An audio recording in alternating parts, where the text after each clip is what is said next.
All right, so tonight what I want to talk about is two basic ideas: how to make a budget and ways to deal with debt.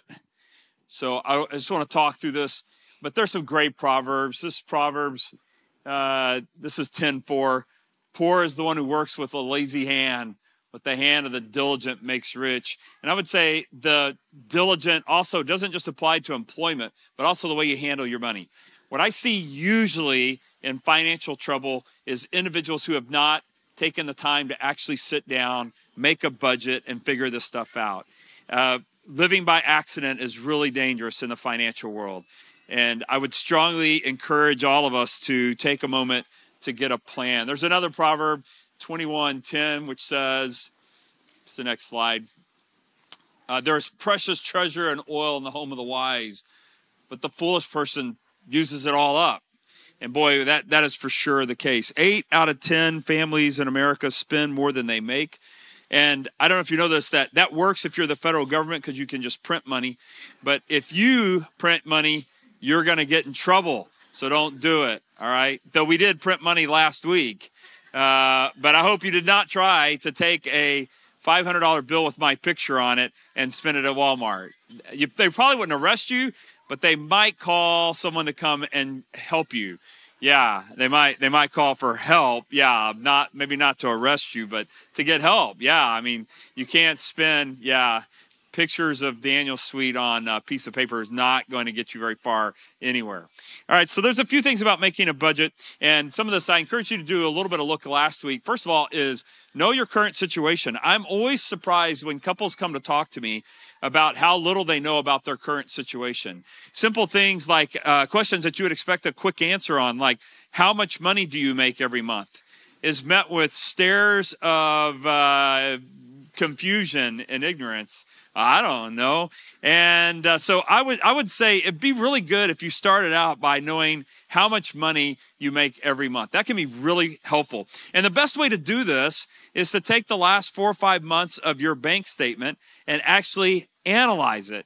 Sometimes it's not even. Some individuals get paid based on commissions or hourly, or maybe it's sales that may vary from month to month. Some things like that. Other individuals, it's really set. Also, you have to take into fact, sometimes people are paid bi-monthly, sometimes people are paid every 2 weeks. Paid bi-monthly, it's actually a little bit simpler to budget. Every 2 weeks, that means 2 months out of the year, you're going to have an extra income. Banks for a while try to capitalize on this in one of the most ludicrous things of all time. What they did was on mortgages say, you can pay every 2 weeks the same way your paycheck hits, and we'll charge you just a small fee, $25 a month to do this. Like you couldn't do it yourself? What in the world? And so things like that. I think mortgage companies have stopped trying to rip people off with that particular scam. But knowing how much money you make every month. Number two, just as important, is know how much money you spend. It's really helpful to know how much you spend. Like right now, if I asked you, how much are you spending on rent and or mortgage, surely you'd be able to tell me, right? That's something most people know. That's how much your rent check is, or how much your mortgage payment is, or if you have a mortgage, or you've been blessed enough to pay one off. That's always nice. So how much are you spending a month on mortgage? Secondly, utilities. How much are you spending on utilities? Now, this is not a utility. Ready? This is not a utility. Cable is not a utility.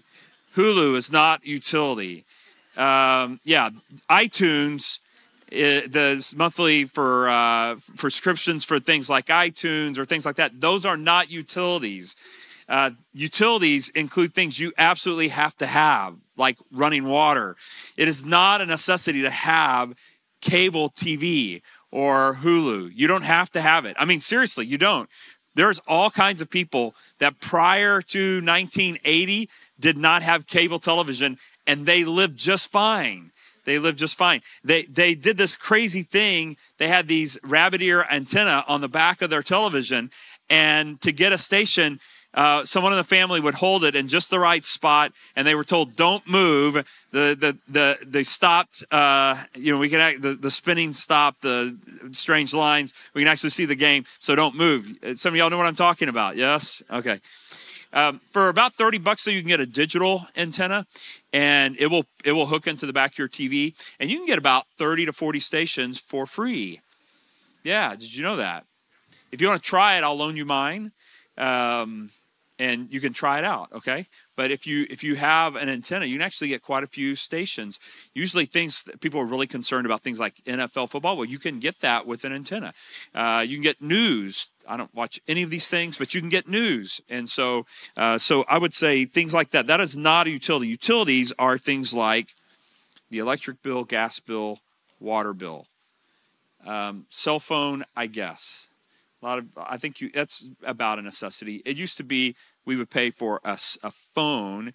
Some of you in the room have never seen a physical phone that plugs into the wall at your house, but we used to do those. We used to pay for those.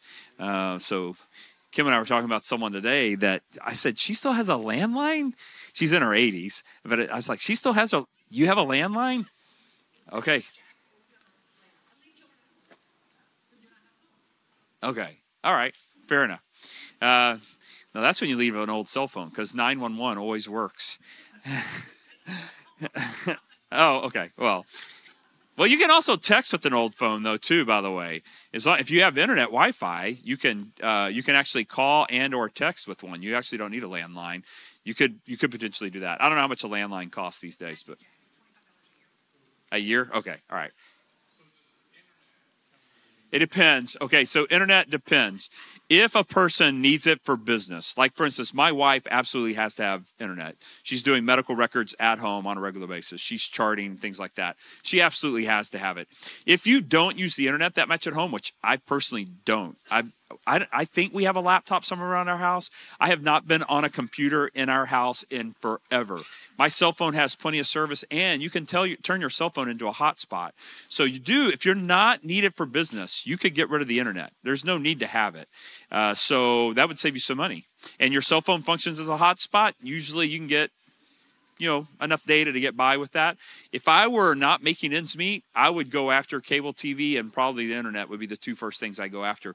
And then if you've got a good hacker in your home, you can just tap into someone else's, just hack their. Oh, I didn't say, yeah, my bad. I'm just kidding. All right.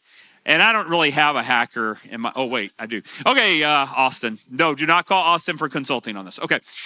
Next thing is to figure out how much money you're spending on food. I did not say eating out. I would distinguish between food and eating out. Eating out is entertainment. Eating out is entertainment. And eating out has gotten unbelievable. Food at the store is expensive, but nothing compared to eating out. It is very common, if you're going to drive through somewhere like Chick-fil-A, that it's $12 a person. And I'm going out on a limb here. You can probably eat for less than $12 for the whole day. Pretty easily. All right. So food costs. This is stuff you spend at Walmart or Kroger or H-E-B's opening if you're in Mansfield, whatever the store is, and that's that kind of thing. The next thing this is in order of importance too, by the way. The next thing you have to have a house. You have to have food. All right. Third thing is you have to deal with your debt some way. Now, how you deal with it, we'll talk about, but you have to deal with it some way. You can't ignore it. They're going to come take your car. They're going to come, all those kinds of things. They may take your house. You don't make that mortgage, but that's in the first one. So debt, we'll talk about that more. You got to have car insurance. Against the law to drive without car insurance. You get in an accident, you're going to get in a ton of trouble. You got to have auto insurance. You may just have liability, but you have to have automobile insurance, okay? Number 5, it is really good to have medical insurance. Is it required? Man, if you're really desperate, maybe not. But nowadays, if you're going to file taxes and you don't have insurance, you can get a lot of extra fees. Y'all know that, right? When you file taxes, you have to have proof that you have medical insurance. If you don't, they'll. What's that? Did they? Well, they ask me every year on my taxes. Yeah. Oh, they're still asking. Yeah, I think you can still get. It depends on your income, but I think you can still get penalized. Next would be how much you give or giving to the church. All right, so then from there, I move to things as they get less important to daily life. Retirement. Yes, you must save for retirement, but your retirement plan could be, I'm going to work till I'm 80. I like I said, I just talked to someone today who retired at the age of 80, and she's still really working. I mean, like, she's still really working. She's volunteering now, but she's flying off to India in July. Kim's going with her. So some people will work until they're 80. That's not the best retirement plan, but if if that's what you have to do. Next, non-essential regular costs. This is cable, digital and physical subscriptions. If you're getting a subscription to a magazine, you should probably stop unless you just have a bunch of extra money. Okay, if you're not making ends meet, that's the first thing to go. Paying for Sports Illustrated or Glamour magazine, or that's the only two magazines I can think of. Are there others? U.S. News and World Report. Do they still make a magazine? No, they don't. Okay. Time stopped printing. Newsweek stopped printing. Okay. Anyway, so subscription, but digital subscriptions are probably more common. Some of us have digital subscriptions we don't even know about. If you go to your phone and go look at subscriptions, you'll see the ones that are on there. You might be surprised. You might be surprised you're about to get hit with an annual subscription on something that you'd forgotten about. I would fix it now. So one assignment today is, before this day is over, go into your phone and find out what subscriptions you have on there. And it's not just yours. It could be someone else in your family. And it will still hit your account. So I would go and check that and make sure you don't have subscriptions. You can check it on your phone really easily. If you don't know how to find someone under the age of 20, and they'll show you how to do that. Yeah. All right. Maybe even under the age of 30, right? Under the age of 30. I could probably go 30 and under on that. Yeah. All right. Next would be clothing. Then now sometimes clothing is really essential because you need to have uniform or something like that for work. But a lot of times you can get hand-me-downs. All of my Kansas gear are hand-me-downs. Fitz sent me a box with 6 of these shirts, a couple of hoodies, a couple of rain jackets, and then the other day I got a pair of shoes from him. So I was just like, I'm just going to hang out with Fitz. This is all last year's gear. And so he's like, I can't even wear this stuff. And he just shipped a box to me. So I just wear Kansas gear all the time because it's free. It's free, yeah. And I only own one pair of jeans. So, yeah. All right. Eating out, we already talked about. Entertainment, this would be like going to do people still go to the movies? Going to the movies? All right, that sounds expensive to me. I don't go to the movies, but that sounds expensive. Other entertainment would be going to sporting events. That I do. It is expensive, except for it's usually the sporting event I'm coaching, and they don't charge me. So, and then travel. Travel can be really expensive, and then other expenses. I don't know what that might be. Maybe you're a stamp collector or something like that, or you have some other hobby. You've been going to the horse race track a lot or something, anything like that. Okay, that's other costs. You've been going. Birthday presents, yes. Christmas, birthday presents, yeah, those can be really expensive too. Hey, early on in the Christmas world, you tell everyone in the family, we are not buying for your kids. We are not buying for you. I love you. This is not happening. We don't have the money for that. So Kim and I, the first couple of years we were married, we baked cookies for everyone in the family. That was our Christmas. Box of cookies, and that's what we gave them for Christmas. We were broke at the time, and I was in grad school. She was in college, and so we could make cookies, and that's what people got for Christmas. Things like that. Make something for them, or send them a nice card. Electronic, even better. It's free. An email. Happy Christmas to you. All right. All right. Next, what we want to do then, okay, so we have item A, which is your net income, and then item B is expenses. And what I want to find out is, where does this flip negative on this list of items? See what I'm saying? So let's suppose you have $4,000 in income, and the first item, housing, things like that, it's $2,000.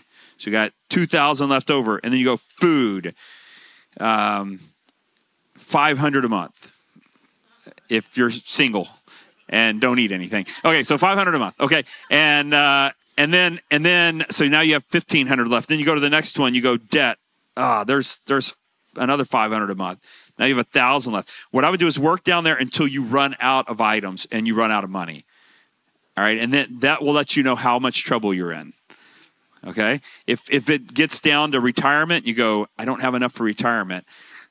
Again, you can work till you're 80, so there's things you can do. But I would figure out where my income runs out on this list of items. Now, you get through all of that and you still have income, then you're doing things well, and you obviously have not had to go get gasoline for your car in a long time. All right. So the next thing I want to do is now start tracking this, keeping track of this. So we're going to start tracking what comes in, what goes out. We're going to start tracking this. You can do it in a spreadsheet. I think if you're in budgetary crisis, I'd put it on a piece of paper and leave it on the fridge. I want everyone in the house to see it. One of the hard things for parents is not engaging how do we engage our kids with this? How do you engage kids with, hey, there's more month than money.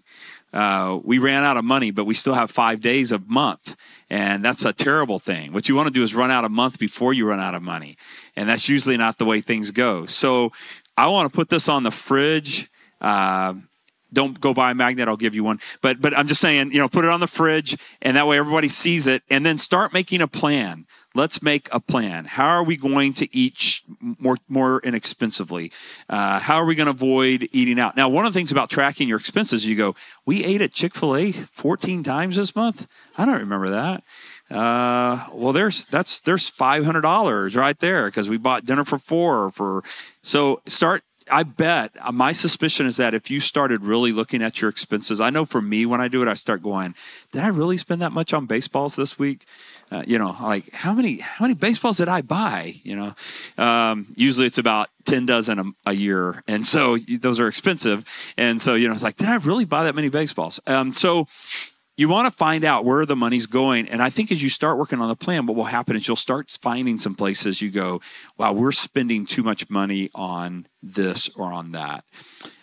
So make a plan and stick to it, and then start monitoring your progress. So, each month, put it on the fridge. April, expenses, eating out. I've got a little sample sheet of paper here if you'd like to try it. It's make your own, but it kind of categorizes things in big categories, and you just start tracking them on your fridge. And you just go, we spent $50 eating out. And you just start tracking it. And that way everybody can see where the money went. All right. And it makes it more prominent. And it's a good reminder to us. Be careful where we spend. The biggest issue for most families is we spend money really quickly. Things like drive-through and Amazon, those are things that will draw our resources really quickly. You've noticed this, right? You can go to Amazon. I told you last week about the lady who collected all her Amazon box for an entire year and hid them from her husband and then repackaged them and put them on the front porch one day for the whole year's worth. He came home and there was like a stack of Amazon boxes and freaked out. Like, what have we been buying? But the sad thing about that story was just a reminder how many of us would have enough Amazon boxes to pull this gag off, right? To pull this trick off. Most of us get enough of these things where we could probably pull this off. And here's how I know I'm in trouble is I'll get an Amazon box and go, I don't remember what I ordered, right? Did that ever happen to you? Order something and you open it and go, oh, I forgot I ordered this. That's a bad sign. That's a bad sign. I thought that was going to happen to me today. We had a box. I didn't have time to open it on Friday. Open it up. And it was like cat food or something like that. So, oh yeah, we did order that. We don't want the cat to starve to death, or do we? Anyway, we don't want the cat to starve to death. No, I like Tiger. He's good. It is cheaper, right? No, I like our cat. All right. So then we want to monitor the process. We also want to automate it a little bit too. I would make sure you're auto drafting on obvious bills like utilities and mortgage and things like that. Don't trust your memory. There's nothing worse than missing a utility bill. Let me tell you what happens if you miss a water bill, okay? If you miss a water bill and they shut it off, to turn it back on, first of all, they're going to charge you a fee for shutting it off. Secondly, they're going to charge you a fee to turn it back on. on. Third, they're going to make you pay all the money that you owe them. And fourth, they'll make you pay the next month in advance. So I've seen water bills that were $150 or $200 missed, 2 months missed, turn into $600-700 water bills. I've seen electric bills as big as $3,000 because of this. Because of turn off, they got way behind. They turned it off. The fee to turn it back on, and they made them pay the next expected month's electric bill. And I've seen them really, really high. I had someone borrow money for it. 3 years later, she paid me back. I couldn't believe it. I thought I'd never see it. She worked and worked and worked and brought it to me. And I was like, I'd kind of forgotten about it, to be real honest, but she'd gotten so far behind though. And I told her at the time, don't ever do that again. You got to talk to people. You got to say, look, they're about to turn this thing off. It gets turned off, then things get really expensive unless you just want to go without it. I mean, you could. If you do go without it for several months, I definitely would cancel cable and the internet. They don't work well without electricity, and I would definitely, I'd be like, man, why are we paying? I'm gonna cancel. Oh, my phone's not charged. At that point, get you a little solar charger for your phone, and just go without the electricity. Maybe go without the water too. Bill Sluter can get you some filters, and you can just get the water out of Joe Pool Lake and drink it through the filtered water, and the water's free too. Yeah. All right. So automate the process. Another thing you can do is find additional source of income. Find some extra income somewhere. Get you a part-time job. There's places you can work. Things like, speaking of sporting events, things like Cowboys and the Rangers, you can go work games there.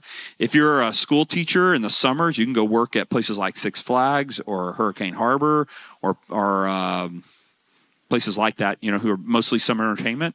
They don't pay a ton, but it's not zero.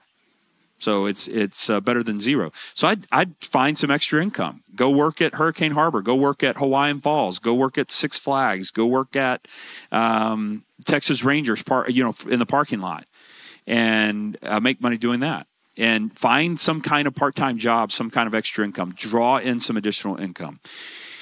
I would say if you make some gains on this, that you should celebrate it. I think one thing that happens is it gets really tense. You start trying to do this, and you have a month you actually made budget. You should celebrate this, not by going out on it to an expensive dinner. Let's celebrate it. Let's go to Roadhouse. I'm ordering steak tonight. No, let's not. But I would celebrate those things. Also, consult others on expenses outside of the budget. I'll tell you something that happened to me that was really funny. I bought a ring, not a ring. That's crazy, but that word actually doesn't mean what it used to. The doorbell, camera doorbell, so that I could track all the Amazon packages. I'm just kidding. And so we needed to attach it. And so I was out of town. And so a couple of people in the household decided to go buy this drill, and so that they could put in this. So I was like, we bought a $100 drill. I think we could have borrowed one. I mean, I'm going out on a limb here, but I bet we could have borrowed one. Now, we didn't have a drill, and so it's fine. Like, we have a drill now, and I've actually used it a couple of times since then. So it's not the end of the world, but it was funny. I looked at that and went, I bet I could have borrowed one. I bet someone at Matthew Road Baptist Church would have loaned me a drill for 5 minutes to drill, to put the ring in. And when I said that, they go, well, it needed to be able to drill into the brick. And I was like, okay, buy the bit for the brick, but I bet we could have still borrowed the drill. So, what's that? Probably could have found someone with a concrete brick bit. So, that's the kind of thing I'm talking about. I'm not upset about it. They were trying to do really good, and in the end, we have a good working drill, and we didn't have one, so it's probably good to have a drill anyway. But it's just one of those moments where if I were really trying to cut back on money, I'd say, how can we borrow? Let's borrow something here. There are other ways to save money. You can buy used tires, by the way. There's a used tire place over in Fort Worth. I know because I took them a couple of tires that were sitting in my garage that came from other people, and they wound up in my garage. I also have a hood and a car door. They don't, and not from the same vehicle. I'm not sure what we're making in the garage, but There's also a steering wheel, and like they're from 3 different vehicles. So I don't know what's going on out there, but it's a very weird. It's a car door. It's a truck door off a Chevy or a Ford or a Chevy, and then there's a hood off of Miata. Just a random hood off of Miata. And then there's a steering wheel, and I don't know what car it's from. So I don't know what they're building. It's not going to look good, but right now it's free. The parts are all free. That someone gave them to them. So we're collecting car parts. But yeah, so there are ways to save money on those kinds of things. Also, be accountable. When I say consult others, like for instance, if you go, man, we got this ring, I need a drill into the brick. Do you think someone's got a drill I can borrow? The answer is yes. Consult other people. Like for instance, should I replace this dishwasher or should I try to repair it? And if you're not good at repairs, first of all, YouTube has made repairing appliances a lot more feasible. There's also a website where you can buy appliance parts. And we had the glass shelf on the refrigerator broke, and I found the replacement for $50. And there's no reason to buy a new refrigerator for a glass shelf, so I ordered it from the parts thing. We have a stove where the panel went out, and for $70 on that parts.com thing, I found the replacement panel.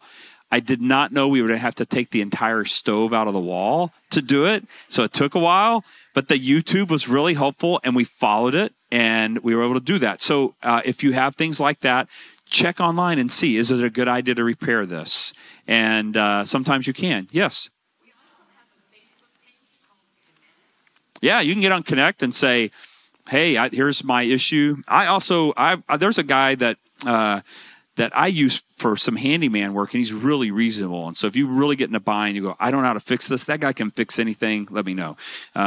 If not, ask a real estate agent because they always know people. They always know people. How do I fix this? It's like, I got a guy. That's what real estate people do. Drywall repair, I got a guy, right? I mean, it's tree trimming, got a guy. There's always people like that. So ask around, post on the Connect page, ask some of the real estate people we have in our church. You and Lisa Ray both have, I'm sure, a whole list of, hey, here's a good person to ask. And you like sharing it because you want those individuals taken care of and you want them taking care of you. Yeah. All right. So that's some basics on making a budget. Let's talk through dealing with debt. The first thing you want to do in dealing with debt is make a complete list of it. I'm also amazed by this when I sit down to talk to people who've come to talk to me about finances. I'll tell them, bring everything. And they just dump it out we meet in the conference room and over there by my office and just dump it all out. And you start going through it and you start asking them questions about it. And I'm always surprised. Some people really know what's in their monthly expenses. Some people have no idea on some of the things. And so what we want to do is make a complete list of them, and we want to list them with the balance, minimum payment, interest rate, and fees associated, okay? So we definitely want to get a list of those things. So let's suppose you've got a Bank of America credit card, you've got a Chase credit card, you've got a Kohl's card. Kohl's has a card, I assume? Yeah. And maybe... I don't know. And discount tire because you bought some tires. So you got those 4, and you got a college school loan, you got a car loan, and then maybe something else. You're paying off your wedding ring from 40 years ago. And so you got all those. You list them all out. Get their balance, minimum payment, interest rate, and fees. And then you're going to sort them in 3 different ways. You got to get them all written down, all right? Then we're going to sort them, and here's how we're going to sort them. We're going to write 1 with the list from smallest balance to largest. I'll tell you why in just a minute. Second, we're going to write them in order of largest interest rate to smallest. And then third, what are the largest fees?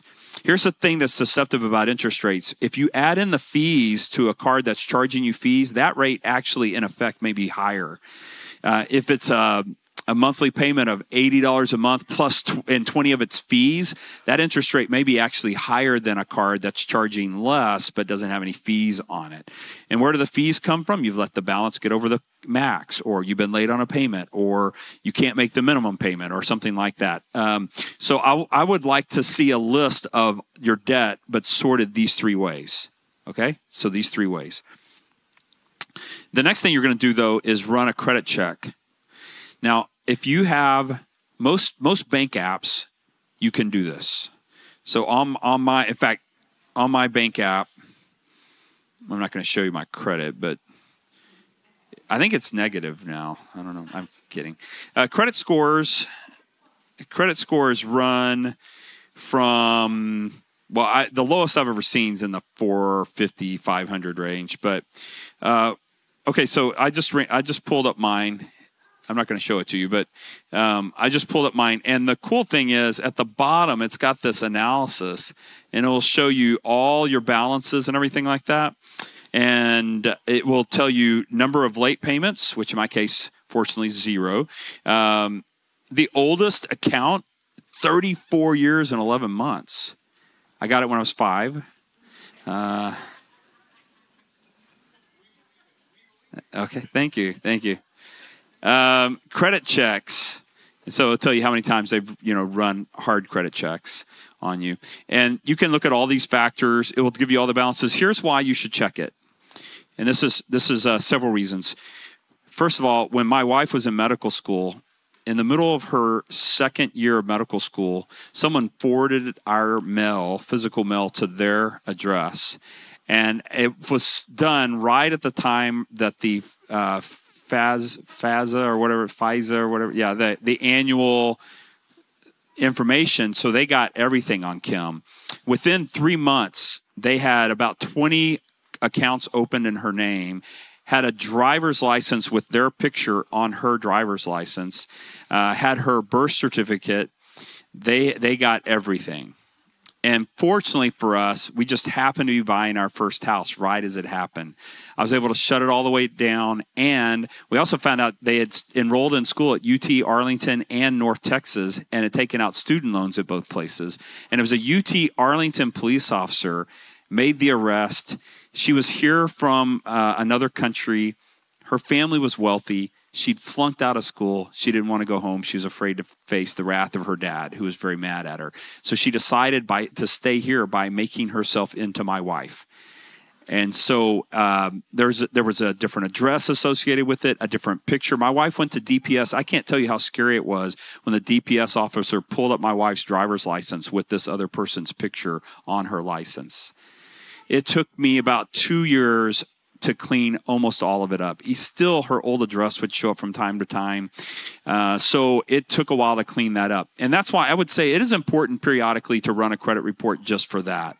If you pull up your app on your bank and it says, you say, I don't remember having a Kohl's card. I don't remember having a Chase Visa card. This is a serious alert that trouble has now happened.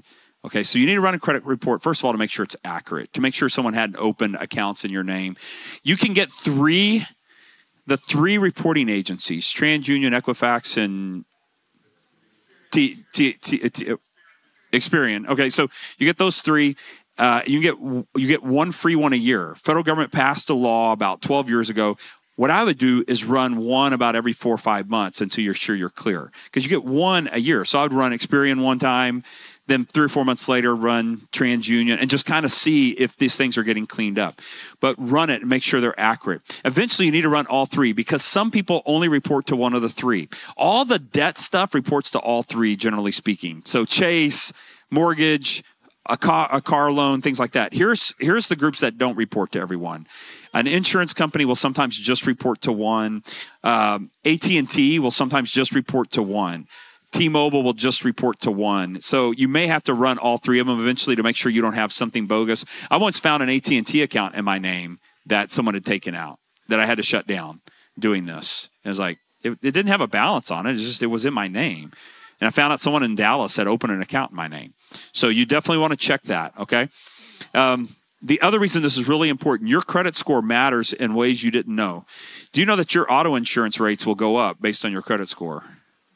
If your credit score drops, they will raise your automobile premium, sometimes $50, $60 a month.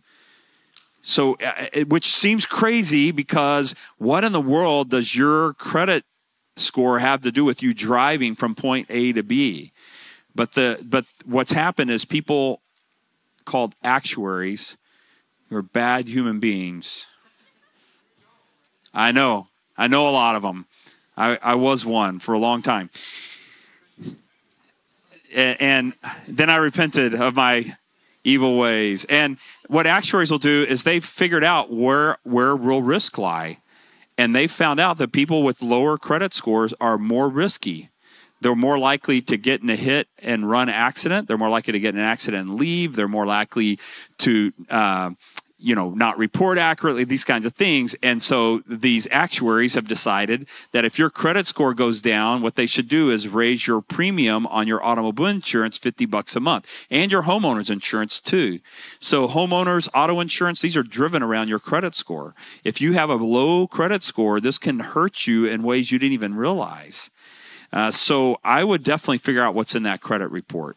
I would figure out what your score is. That's really, really important. I track mine all the time. I know it every single month. I get an email every time it changes too. Chase sends me an email saying your credit score changed by 2 points or something like that. And I'll go check it. It's like, why did it change? I had an experience with this. We took out a small school loan for Austin because he decided to take 31 hours in one semester. And I don't know if you know this, that's expensive, especially at Dallas Baptist University. And so we had to take out a small loan and then paid it off really quickly. So I paid it all off really quickly, way in advance, all right? And then they reported me to the credit bureau for failure to make monthly payment on a balance that was zero. So I called them. I was like, hey, I don't know if you know this, but most people don't make a payment when they don't owe anything. And they were like, oh, our bad, okay? So they apologized. 2 months later, it showed back up again. I called again and said, look, you guys are awesome. Fix this because this isn't okay. So they finally did get it fixed. They sent me an apology letter. And because my credit score dropped 100 points overnight. Yeah. And like I said, you let that hit about the time your auto insurance is renewing. Now suddenly, why did my premium go way up? So that's why you got to be careful about those kinds of things. Our auto insurance went up during Kim's fraud situation because the person changed her mailing address from our address to that address. And when they tried to run the credit score and we told them our address was this, it didn't match Kim. So they said, we can't find her. So they upped her premium as if she had no credit history. And so that's when I knew I still had some stuff to clean up on that. That was a year later. I was like, what in the world? So you have to watch those things. If something's incorrect, clean it up. Okay? Clean it up. Call them. Start making phone calls. Like I called, I forget the name of the student loan bank, State Street or something like that. I don't remember. Anyway, so I call them and just went, you got to fix this. So if you see a mistake, get it fixed. Get it cleaned up. Okay? It will help you in other ways. All right? Plus, you don't want to get the letter from a collector, like a collections person going, where's our money? You're like, what are you talking about? So I would check this. If you have not looked at your credit report in any way, shape, or form in any time recently, that's not good. You're at risk. Please take a look at it. All right. Next, don't take on any new debt. If you have debt, don't take on any new debt. Don't go, man, this would be a great time to open a Kohl's card account. No, it's not. It's not. Here's why. You open that account, you know what's going to happen? Your credit score is going to go down. And then your automobile insurance is going to go up. You go, but they were offering 0% for 12 months. Yes, which was way less money than the premium you're now paying extra on your automobile insurance and homeowners insurance. Trust me, you're not saving any money. So you don't take on any new. Take action to eliminate fees. That's the next thing I would say. If you have a credit card or any kind of debt account and it has fees associated with it, figure out how to get rid of them.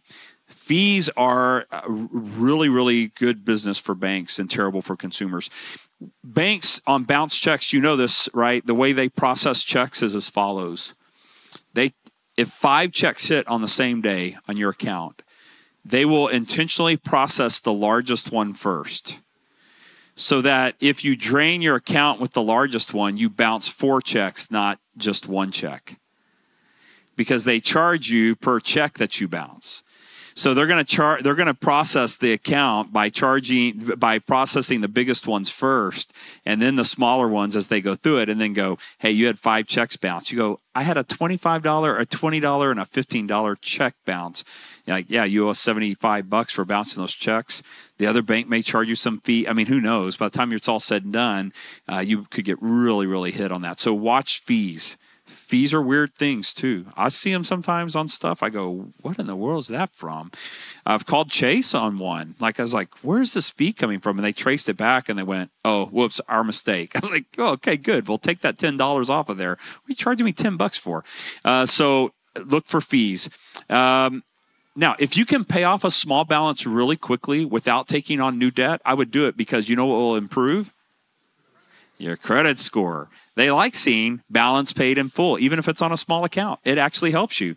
It's one of the factors they put into your credit score. So if you've got one that's got $80 to it and you're like been paying the minimum, I'd say pay the minimum on everything. It's knock the $80 one out. And then go after the next one next if it's small, and try to get those couple of accounts paid off. Paid in full accounts on your credit report really improve your score. So that can be helpful. You have fewer accounts with balances, actually helps your score. Okay. Then after that, I would go after, usually what I would do is go after the highest interest rate next. After getting 1 or 2 of those paid off, they're smaller accounts. We can do those easily and quickly. After that, I would start going after highest interest rates. All right. Next thing is consolidating your debt can be a good idea, but it's usually fraught with trouble. And here's why. Often, this just pushes the debt problem down the road. It slows the progress on it. Because usually the way debt consolidation works is that it gives a longer payment period. And right now, interest rates are really high, so I don't know that you would actually benefit from it a ton anyway. Interest rates are really high right now, and getting out of debt would be to your great advantage. Also, what I've found in people who consolidate their loans is what they do then is those old accounts start suddenly charging back to them. It's like, we paid them all off. Did you close them? No, but we paid them off. It's like, oh, no. And, 6 months later, it's like, hey, we need to consolidate our debt again. I'm like, oh, no, this is not helping. So consolidation can help if you have some really bad credit. I saw a situation where someone had I'll tell you who's notorious for this. Are people like jewelry stores are really high interest rate, 25%, not uncommon. And so sometimes getting rid of those and doing something else with them can be helpful, but I'd be really careful doing that. After you close an account or pay off a balance, I would check my credit report 30, 40 days later and see what it says. Make sure it shows it paid off. I'd give it a whole month, because they report once a month. So give it 30 plus days, make sure it's closed. They had time to report. But I'd go see what it looks like, especially if you have it for free on your bank. Most bank apps have it for free. So how many of you have seen it on your bank app? You've seen your credit score on your bank app? Okay, yeah, all right. So you pay that thing off and then go look at your bank, and your bank should send you an email or something saying your credit score got better. And you're like, yes, awesome. All right. Now, financial mistakes to avoid. The first and foremost is buying too much house or too much car. These are the 2 biggest mistakes people make financially. They're either living themselves poor or driving themselves poor. Buying too much house. More than 2 times annual income, I would not recommend, because 3 times income, the bank will loan it to you, but they plan on you never buying furniture, never eating out, never going on a vacation, never giving any money to your church. I mean, like, if you borrow the most that the bank will loan you, which they want to loan you that, because what do they get?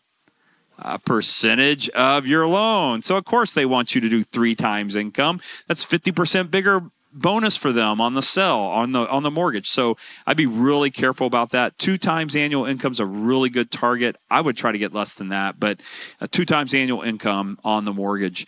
The second thing is buying cars. The worst thing you can do on an automobile, I'll tell you what happened with my mom, who had dementia at the time, which this kind of ticked me off. She had a hybrid car, and they told her the battery repair on this is going to be $10,000.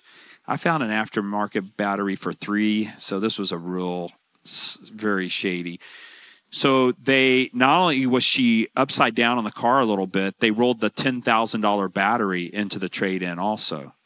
So she buys this Ford that is maybe a $25,000 car, and the monthly payment's $700 and something a month. And I'm trying to figure out, how did this happen? And it was a 72-month loan.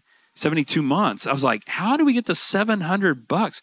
This is a $50,000 automobile. No, it was a $30,000 automobile, a $10,000 battery charge for repair, and $10,000 upside down in the car.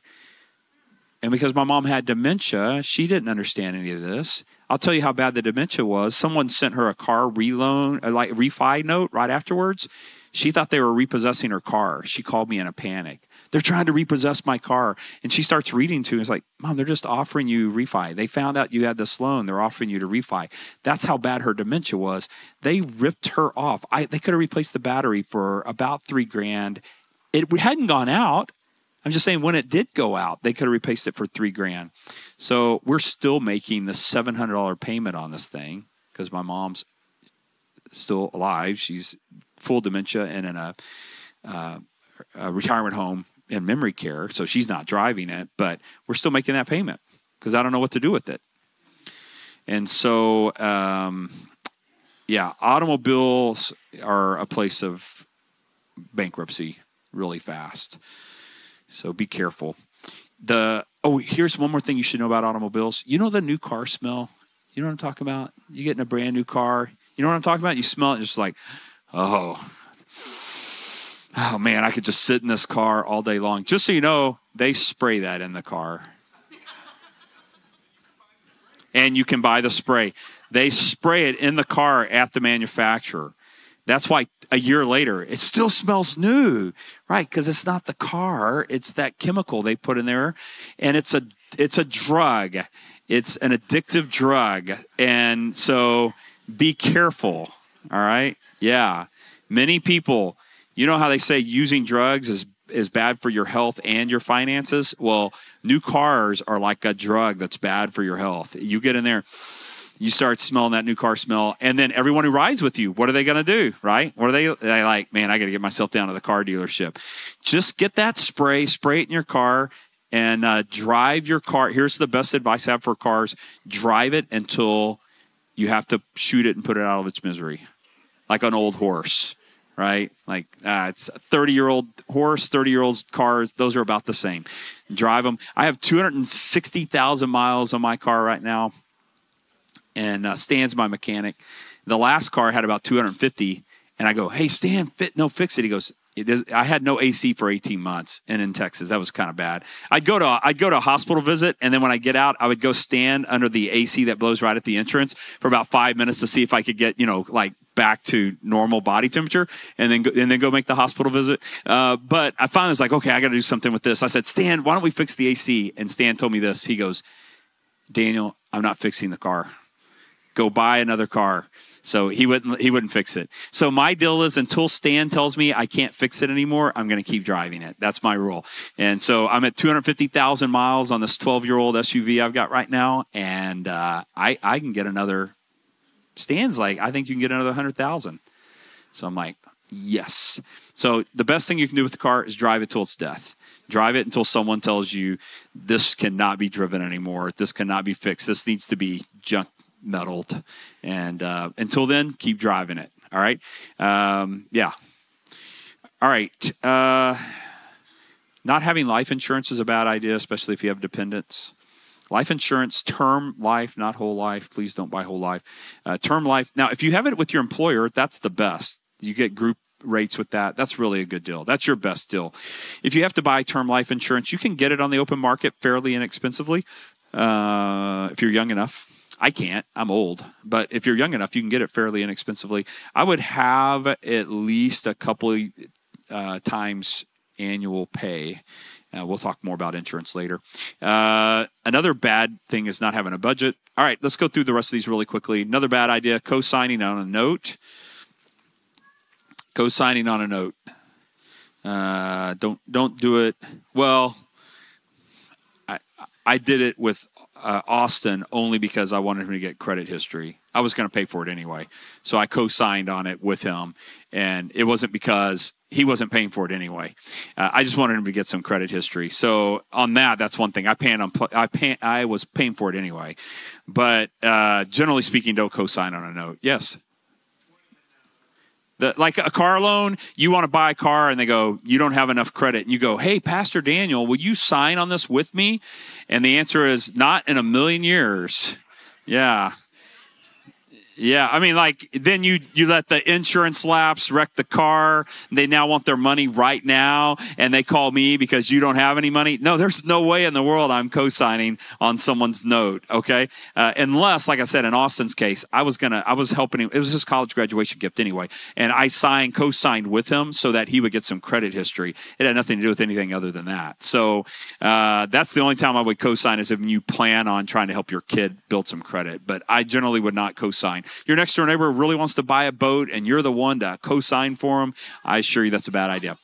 Yeah. Bailing out adult children's a bad idea, even though I do it from time to time. Yeah. It's okay. Buying a boat. You know the greatest day in a man's life is the day he buys a boat. You know the second greatest day in his life? The day he sells it. Yeah. So don't buy a boat. Jet skis, boat, motorhome.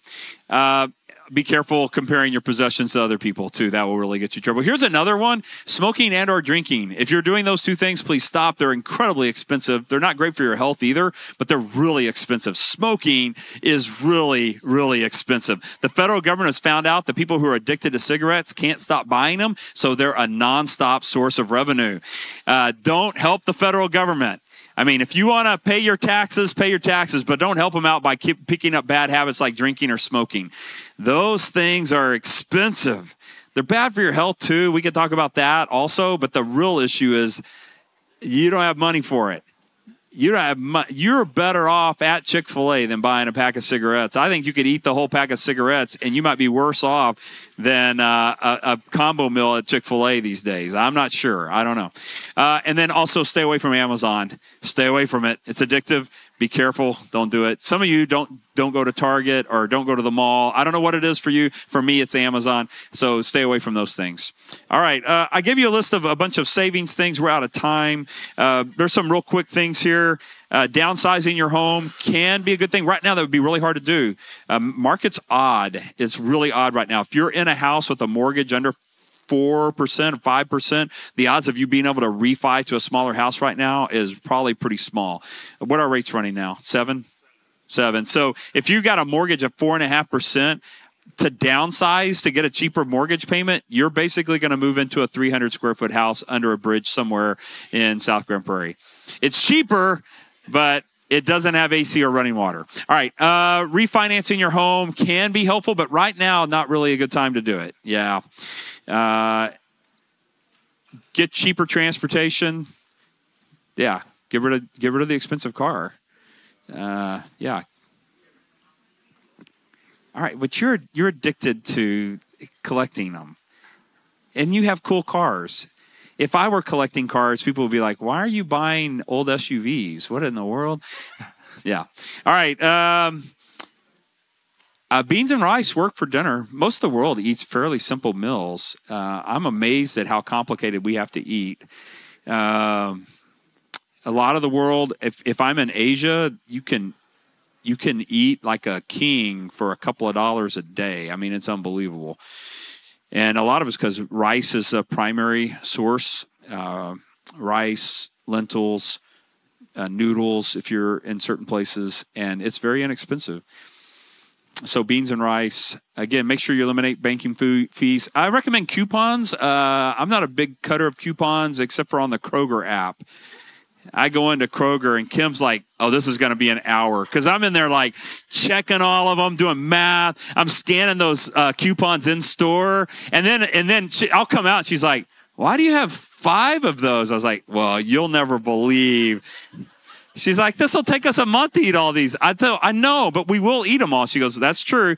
I only buy stuff we're actually going to eat. But she's like, I get in there and it's a mathematical challenge for me to find the best deal. She's like, well, this is an hour. I'm not going to see him for an hour. I'll come home with 10 items, and it took me an hour. She's like, what happened? I was like, you're not going to believe this. But so yeah, I would use coupons. Coupons.com is it's a real website, and you can shop there. I mean, you can get stuff there.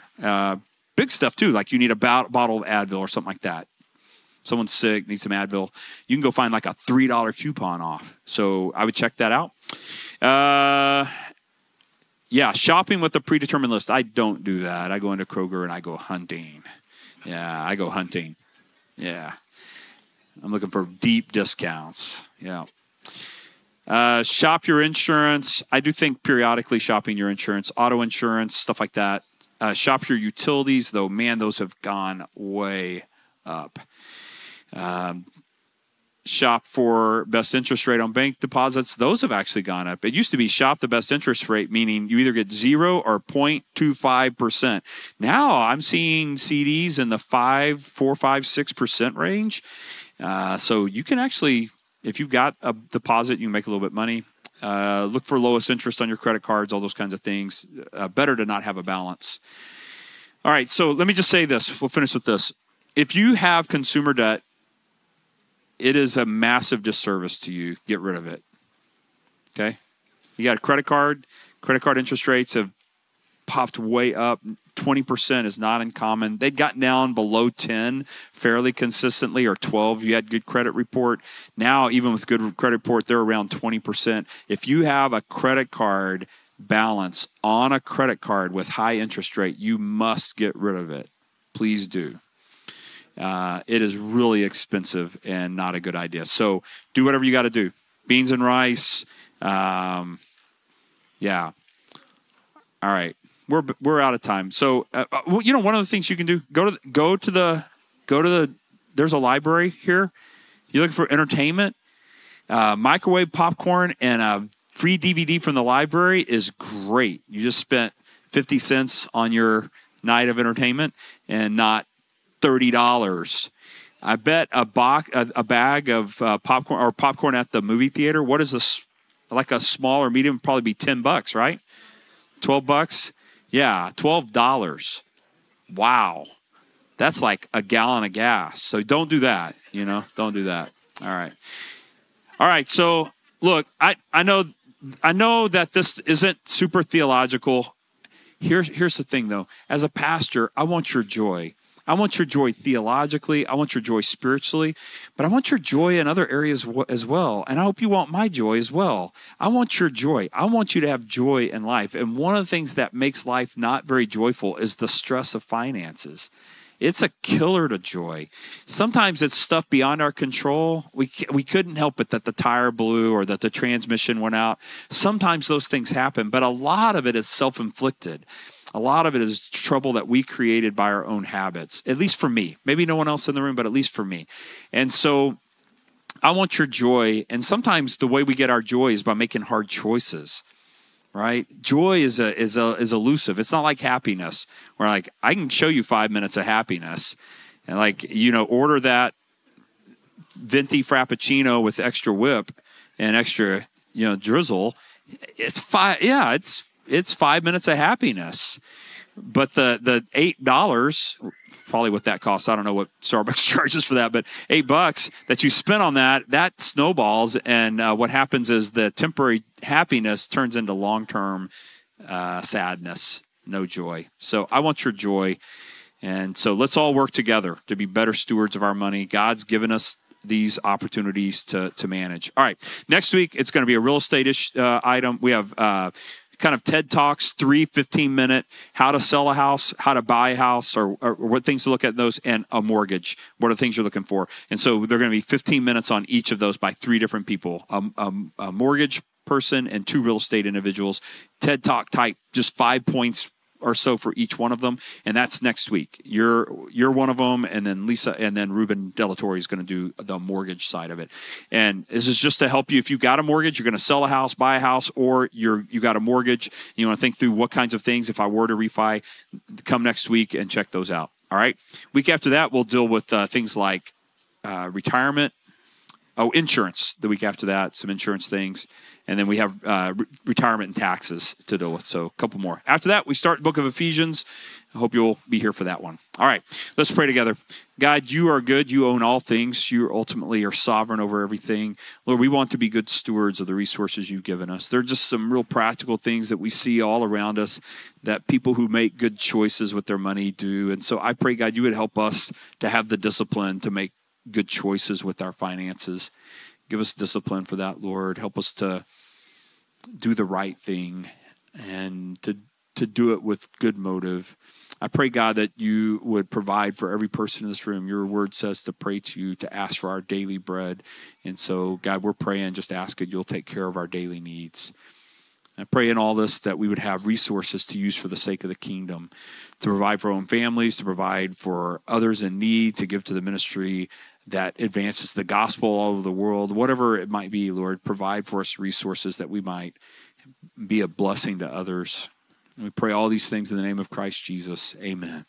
All right, you guys are awesome. We'll see you next Sunday.